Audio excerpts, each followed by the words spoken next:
Hi, my name's Kevin Brown, airplane enthusiast, antique airplane enthusiast. I'm here now at the Antique Airfield at Blakesburg, just south of Ottumwa.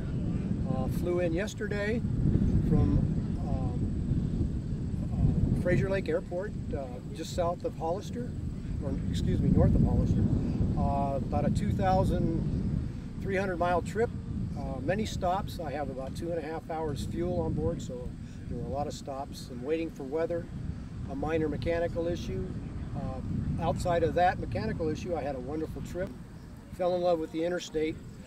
15 years ago. I found a friend that had one, and he was kind enough to let me take it around the pattern a few times. And I knew from that point on, if I was able to afford to get back into aviation, I wanted an Interstate. So lo and behold, 10 years later, roughly about 10 years later, I had the opportunity to purchase one. Lost that opportunity. There were a lot of people after it. Did some research.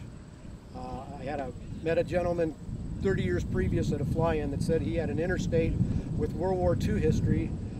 Navy lieutenant had owned it and was up in the air with a student flying with a civil pilot training program. And as the attack on Pearl Harbor was happening, he saw planes in the distance that were unfamiliar and turned and went back to Kenai Naval Air Station where the flight had originated, and of course found out that the attack on Pearl Harbor had happened. He subsequently didn't suffer any bullet holes in his little airplane, but at any rate, that started the drama of the history of this little airplane. The Navy took it over after that, and it flew 34 naval missions, rescue missions, photo ops. It even had a flight with a general, Milstat, who had taken over the operations of the naval aviation, or not Army, the joint Army-Navy operations of that time. Some search and rescues, a sub-party investigation, landing sub-party investigation, things like that. And so I had the opportunity to buy this Interstate, and it was a project, a basket case. It had been cracked up in 1945 after that naval lieutenant had sold it to a flying club in the San Francisco Bay Area. They flew it for 6 months, and it had an engine failure. We don't know anything more about the engine failure than that, but we do know a lot about the crash.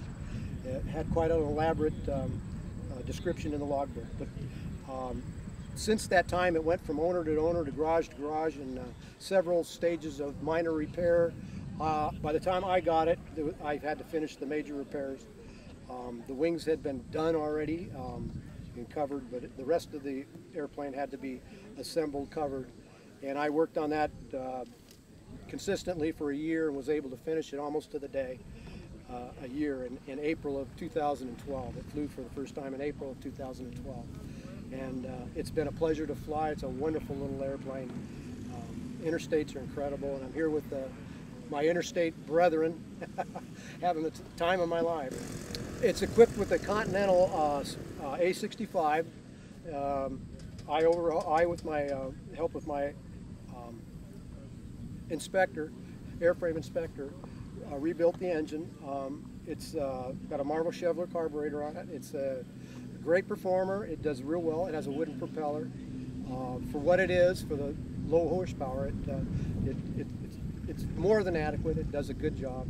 Cruises at about 100 miles an hour. Oil consumption's great.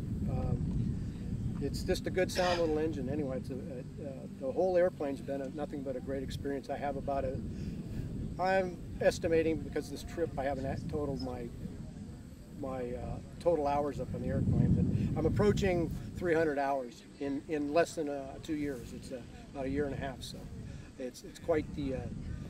I've been flying the paint off of it, and it's been nothing but a pleasure.